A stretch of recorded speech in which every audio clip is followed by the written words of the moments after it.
Hey everybody, Wayne here. In today's Recon, we're going to take a look at Our God Was My Shield, Jackson's Valley campaign.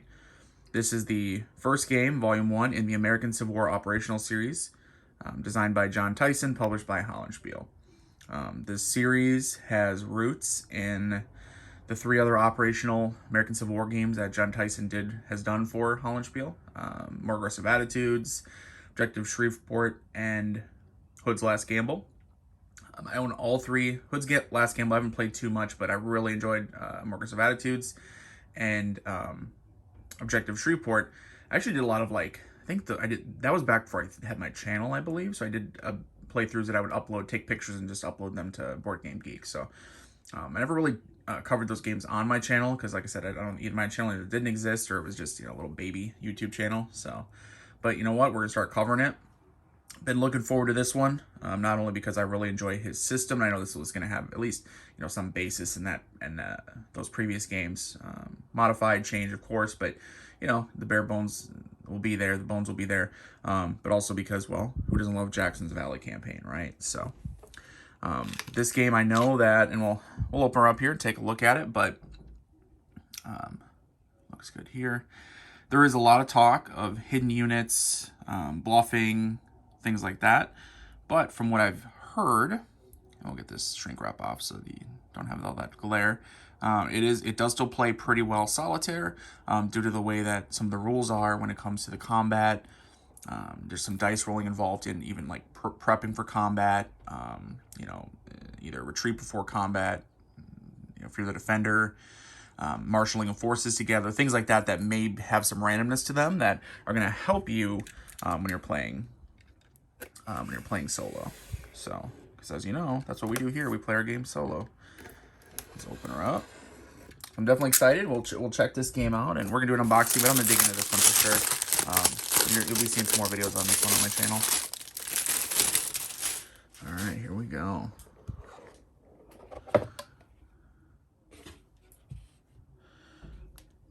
Little D6 here. Always need more dice. Got some cards. Oh, here we go. Like a combat procedure, a little player aid, and it's on the card. That's fantastic. Let's actually open these up. And I love the fact that, so you guys have seen some of the unboxings from a couple other Hollandspiele games recently-ish, games that have cards. Sometimes I think previously they just had like the one band on there and the cards would slip loose. Here you can tell they had it like sideways, lengthwise, whatever, and it kept them from spilling all over, so I love that. You have, Union cards, Confederate States of America cards, combat procedure. I do like that. That's cool that it has, actually get some little sequence of play, because for instance, you can see that and like I said, I'm somewhat familiar with the system just because it's clearly based on his previous games. And I did read the series rulebook that's online. You can see there's a couple different things: retreat before combat, attempt to concentrate forces, and you can see those succeeds on a 3+, succeeds on a 1 to 3, attack coordination roll. Those things are gonna make sure that every combat is not the same. You can't just add up modifiers and this is what's gonna happen and that's it. There's gonna be some randomness, some chaos involved in there, which I really appreciate. So with the cards, you're looking at them. Rain Mud this turn. Use Mud column of the terrain effects chart. Apply a -1 modifier to coordination. Unfulfilled rest turns. So I know that there's going to be, depending on the game, times where you basically have to take a rest.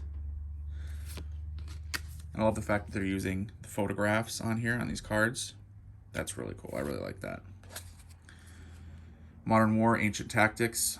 Add 1 to opponent attacker's casualty total if attacked through an entrenchment hex side. This is the brutality of the American Civil War. Attack from a march. Wow.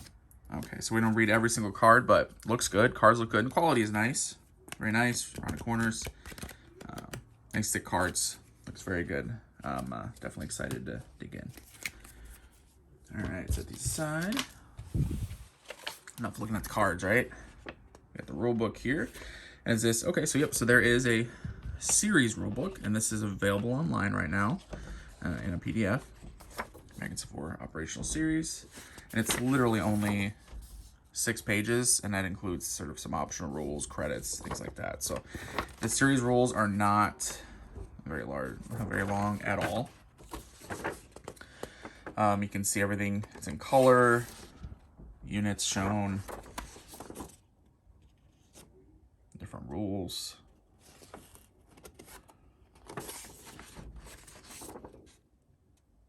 It's a lot of examples, but that's okay. When you have 6 pages of rules, generally you don't need a lot of examples. Usually pretty easy to figure out. So, and like I said, I read through them. They look good to me. Now you have the module rules, or this game rules. Overview of the Valley Campaign of 1862. Okay. Also, you're going to have a number of pages of history. So if you want to look at the first 4 pages are going to be history. If you really want to just get an overview before you dive in, or just refresh your memory of kind of what happened and how it went down. And then you'll have the game-specific rules, you know, possible modifications from the series rules. And we're not going to go through each rule or anything like that. We just want to give an overview. We have our scenarios in the back, so very nice. Map of the Shenandoah Valley. Ooh.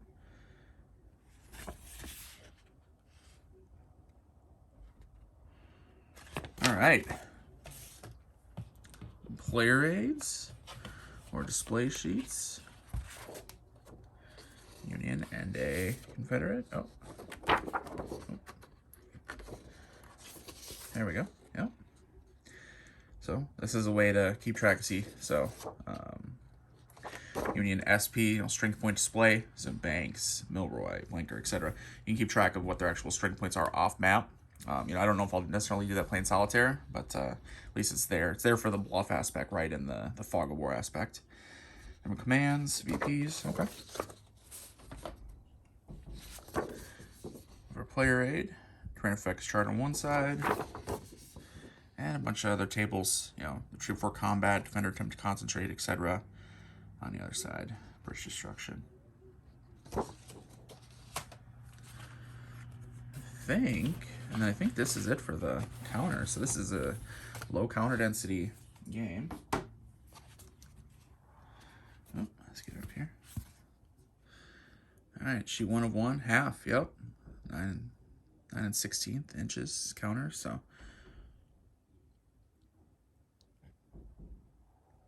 hopefully you guys can see them pretty well there. Yeah, it shouldn't be too much glare. Because, you know, you're having things like, for instance, the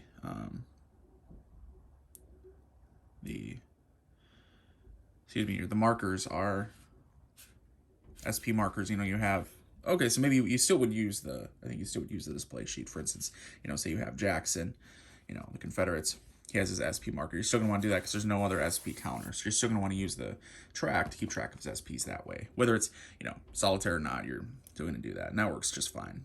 Keep you from having large stacks of counters, anything like that. So technically, sort of double-sided on some of them, but really, you're getting. I really like the artwork on there, nice and simple and easy. I know that the previous games were in this, you know, I don't want to say series because again, the original ones weren't in the series, but John Theissen's other ones for Hollandspiele, if I remember correctly, they were all NATO symbols, right? NATO symbology on the units. I much prefer this, right? Let's capture the feel, right? The American Civil War was not, you know, they did not use NATO symbols on their units. I understand why we do it, but for, you know, just to fit in the theme a little bit, to fit in with the actual age, the era. I love the fact that you're seeing, you know. So again, I mean, that's the Hollandspiele's normal, you know, pretty easy to punch out, very thick counters, almost like a wood style counter because it's from the Blue Panther printer, and they do a great job with the components there. So it's very nice. Okay, set these aside. Let's see if this map, I think it's a full size map, the 22 by 34-ish, something like that, right? It's in the back of the box, so it's. We'll see how it looks on here. I may have to adjust the camera, give you guys a little shot of it, but I may have to lay a plexi down and we'll see. Okay. Oh, I see. All right, so what we have here. And the map is, it is paper map, but it's a nice, nice, good, kind of thick paper map. I do like it. It's not that thin paper, and it's like a matte finish on it. You can even see it's not glossy. It's not that glossy finish, which I appreciate because those are always hard to look at. But you guys can see, and I'll just move the map around, honestly, I think, here, so you guys can see it. You know, pretty clear on the terrain. Looks good here. Martinsburg, Harper's Ferry, Winchester, and you see what happens. You go all the way down, right? So kind of the length of it, and then you get to here, and you have Meacham Station, Charlottesville, Staunton down here. Kind of try to lay it a little flat for you guys to kind of see. I'll put plexi down on this, not necessarily right now, but when I play, actually lays pretty flat, but I'll definitely put plexi on it. Looks good, simple, easy to read. Nothing super shiny, super flashy, but I don't think that's necessarily needed for this anyway.